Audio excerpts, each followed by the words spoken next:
ये शब्द आज तक किसी को नहीं बोला। ये बोल रहे हैं कि आज हम आपका स्वागत करते हैं कि आप वृंदावन में पधारे हैं। इस बात का हमारे देश की रक्षा के लिए आपने जो कष्ट सहा, आपने जो वीरता दिखाई, उसका हम स्वागत करते हैं, उसको हम प्रणाम करते हैं, क्योंकि आप जैसे वीरों की ही वजह से हम सुरक्षित भजन कर रहे हैं। अगर हमारे देश में आप जैसे वीर ना हो, उसमें गद्दारी कर बैठे तो हम मारे जाएंगे। हम जितने भारतवासी चैन से तभी सोते हैं जब आप बेचैन होकर रात में जागते हैं, हर समय तैनात रहते हैं, हर समय भय है, विपक्ष कभी भी कहीं से वार कर सकता है। आप अपने परिवार का मोह त्याग करके, आपको पता है कि 1 मिनट में शरीर जा सकता है, और आप वहां तैनात होकर के हर प्रयास, अभी इन्होंने आपको विषय में बताया कि आपने 12 गोलियां शरीर में खाई, फिर भी भारत के लिए हमारा हृदय भरा है आपके लिए कि हम स्वागत करते हैं हृदय से। ऐसा ही चाहिए, ऐसा ही शूरवीर योद्धा भगवान का रिझाने वाला भक्त बनता है। देखो भगवान इस पर प्रसन्न हुए, आप जहां आए हो यहाँ आना सहज नहीं है। ये श्री धाम वृंदावन है, और प्रियाजू की कृपा के बिना आप संभाषण भी हमसे नहीं कर सकते, क्योंकि हम कुछ नहीं हैं, पर हम उनके एक यंत्र हैं। बिना उनकी कृपा के, जैसे है ना, ये आपको कृपा किसी साधन से नहीं मिली, इसी देश की सुरक्षा से मिली है। आपको श्री जी की चुनरी और माला ला के पहनाए, हम विशेष स्वागत इनका करते हैं, क्योंकि हमारे देश के लिए प्राणों का बलिदान करना बहुत कठिन बात है, प्राणों का बलिदान करना।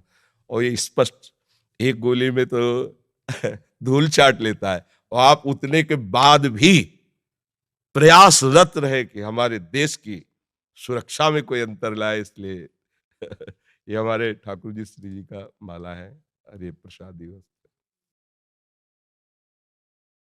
महाराज श्री, पिछले कुछ समय से आपको सुनना शुरू किया है, बहुत आनंद की अनुभूति होती है। महाराज श्री, हम भी भजन मार्ग में आगे बढ़ना चाहते हैं, कृपया मार्गदर्शन करें।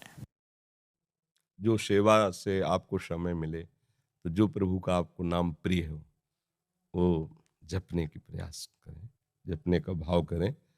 और अगर आपको कहीं ऐसा अवसर मिले कि नौजवानों को आप शिक्षा दे सकें अधिक से अधिक, भले आप सरकार की तरफ से निवृत्त हो जाएं, तो अगर कहीं भी रहें तो आपका सबसे बड़ा भजन होगा, आप हमारे देश की तैयारी करवाते रहिए। गांव के या अपने प्रांत के नौजवानों को उनमें शूरवीरता भरिए, उनमें देश रक्षा का भाव भरिए। भगवान इसी से प्रसन्न होंगे।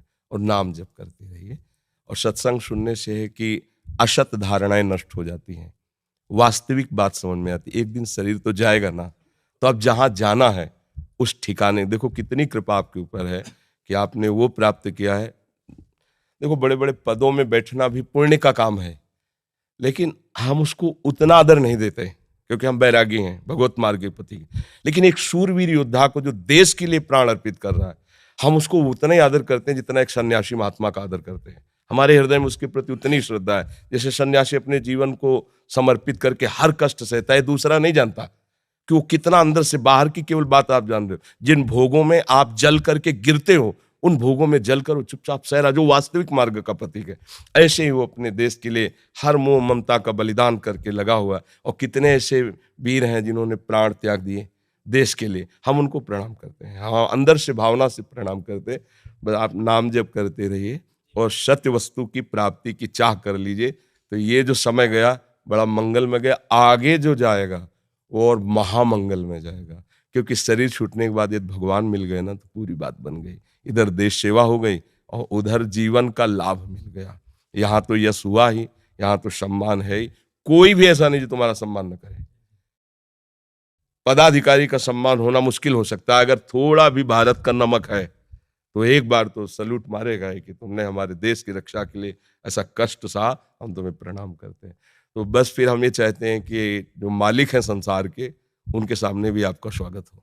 आओ, हमारे बच्चे हो, आप हमारे पास आओ, इसके लिए नाम जप करना और हमारे देश के नौजवानों को वो शिक्षा देना जिससे वो भी हमारे देश की सेवा में तत्पर हो।